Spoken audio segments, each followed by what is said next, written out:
사도행전 10장 24절에서 25절 합독하겠습니다. 이튿날 가의사랴에 들어가니 고넬료가 그의 친척과 가까운 친구들을 모아 기다리더니 마침 베드로가 들어올 때에 고넬료가 맞아 발 앞에 엎드려 절하니. 아멘. 오늘은 시급한 전도라는 제목으로 함께 은혜를 나누고자 합니다. 네, 전도는 종합적인 축복이라고 이렇게 말씀을 주셨습니다. 우리가 전도할 때 하나님께서 기뻐하시고 하늘과 땅의 모든 전도자에게 필요를 채워주시는 줄 믿습니다. 그래서 하나님께서 이 전도 사역을 성령께서 하시는데 우리가 쓰임받는 거라고 할 수 있습니다. 그래서 하나님은 복음을 전할 자를 준비시키고 복음을 받을 자를 준비시키고 이 둘을 만나게 하십니다. 고넬료라는 백부장이 기도할 때 천사가 나타서 요바에 있는 베드로를 청해서 그의 말씀을 들으라 하면서 고넬료를 준비시켰어요. 베드로는 그 당시 선민 사상이 있어서 이방인에게 복음을 전하지 않는 그런 캐릭터였는데 하나님께서 환상 가운데 부정한 짐승을 먹으라고 얘기를 합니다. 저는 부정한 짐승 못 먹습니다. 내가 깨끗하다고 했는데 왜 네가 안 먹냐? 딱 해가지고 환상 가운데 이걸 3번을 보여주고 바로 이제 고넬료가 보낸 그 하인들을 만나고 하나님이 음성이구나 하고 고넬료를 만나러 갑니다. 그래서 이 두 사람을 하나님께서 준비시키고 하나님께서 만납니다. 근데 재밌는 건 뭐냐면 이 두 사람이 기도를 하고 있는 가운데 하나님께서 이렇게 환상 가운데 또 천사를 보내셔서 이렇게 만날 수 있도록 인도해 주셨습니다.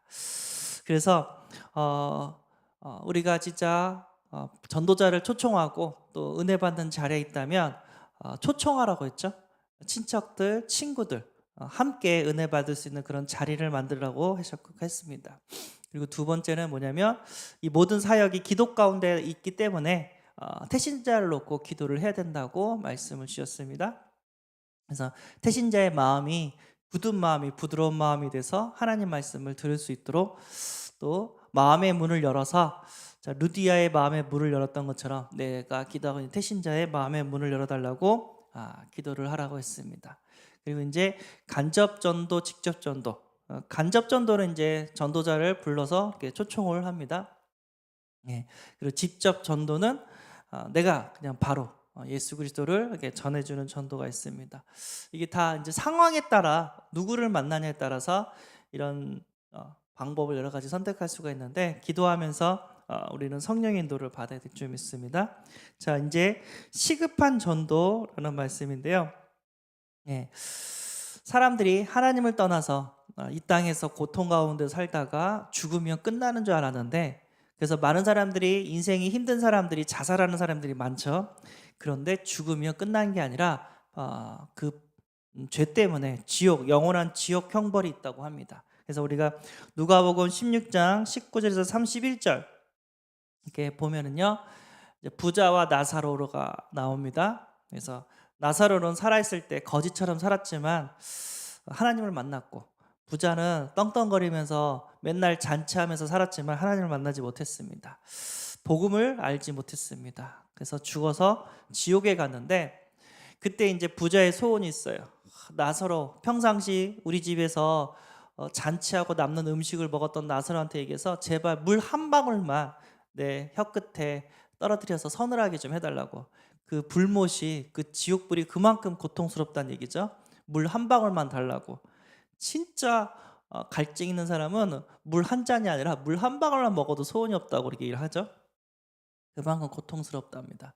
근데 그 다음 소원이 뭐냐면 뭐라고 얘기냐면 부자의 소원이 세상에 있는 형제 5명을 나사로한테 좀 보내줘가지고 여기 오지 않도록 그들을 조금 구원해 달라고 이렇게 부탁을 합니다. 그러니까 죽은 자의 소원은 자기는 이렇게 고통받지만 내 형제들이 내 가족들이 여기 오지 않는 것이 죽은 자의 소원이라고 성경은 이렇게 밝히고 있습니다. 그래서 우리는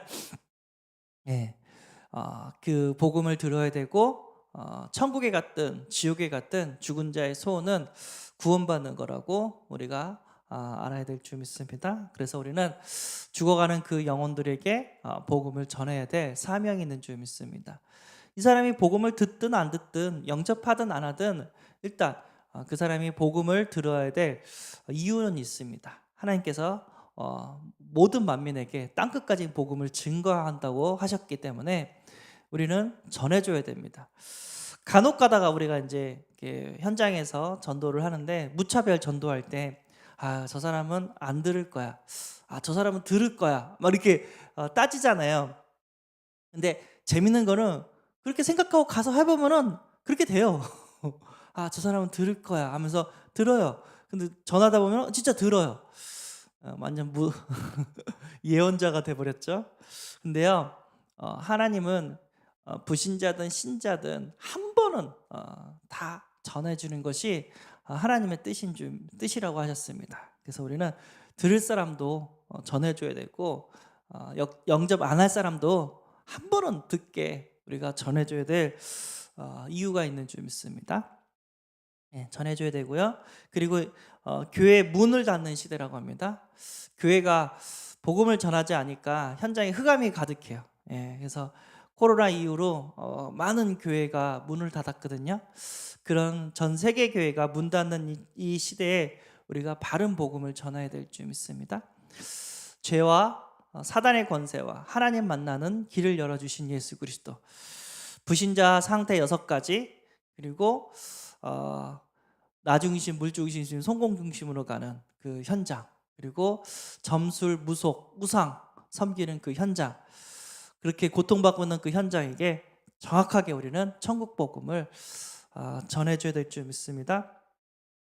이게 복음을 모르니까 너무 괴로워서 귀신 섬기고, 우상 섬긴다는 자체가 귀신 섬기는 거죠. 너무 괴로우니까 귀신 섬기고, 하루하루 평안이 없고 안식이 없고 오직 쾌락과 오직 중독밖에 없습니다.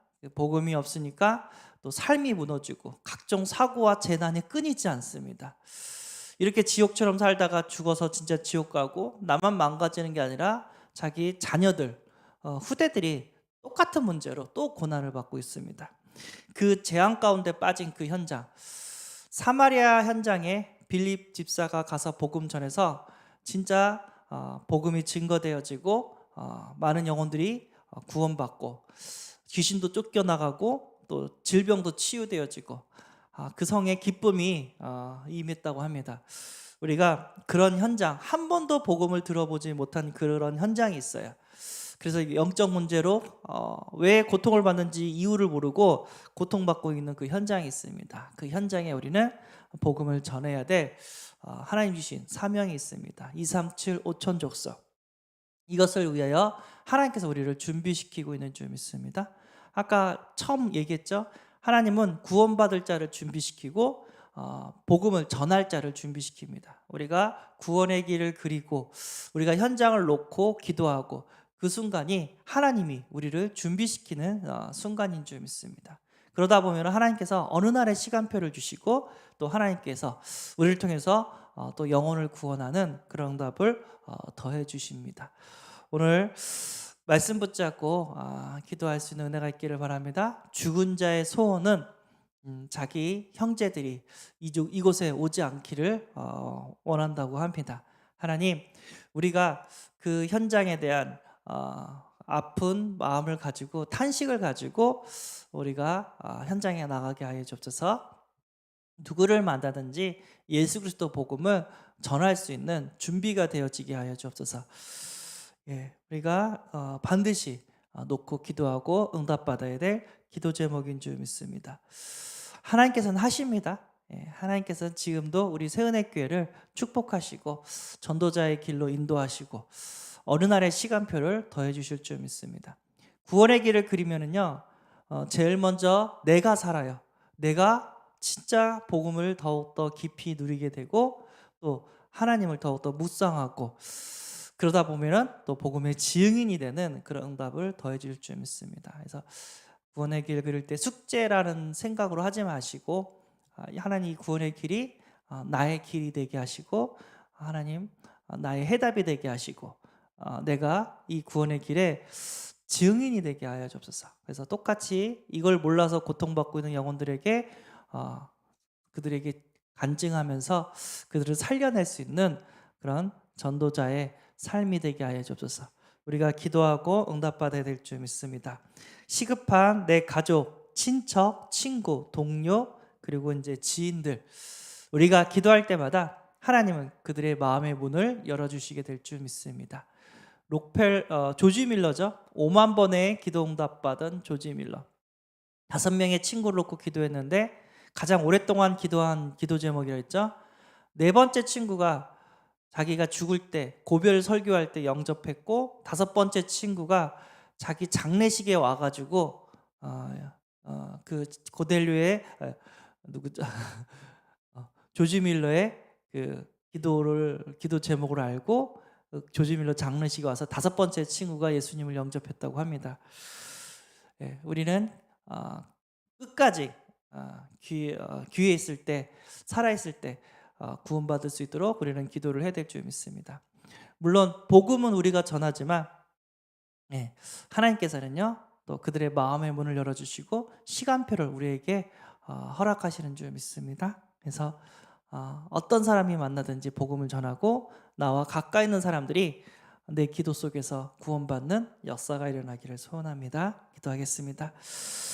하나님 감사합니다. 우리의 가족과 우리의 친척과 친구, 동료, 지인들이 하나님 구원받는 역사를 허락하여 주옵소서. 내가 먼저 복음의 증인이 되게 하시고 이들을 놓고 기도하는 가운데 하나님께서 역사하사 이들의 마음의 문들을 열어주시고 나와 관계된 모든 사람들이 구원받는 역사를 허락하여 주옵소서.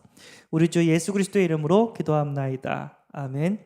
하늘에 계신 우리 아버지여, 이름이 거룩히 여김을 받으시오며 나라의 임하옵시며 뜻이 하늘에서 이룬 것 같이 땅에서도 이루어지이다. 오늘날 우리에게 일용할 양식을 주옵시고 우리가 우리에게 죄진 자를 사하여 준 것 같이 우리 죄를 사하여 주옵시고 우리를 시험에 들게 하지 마옵시고 다만 악에서 구하옵소서. 대개 나라와 권세와 영광이 아버지께 영원히 있사옵나이다. 아멘.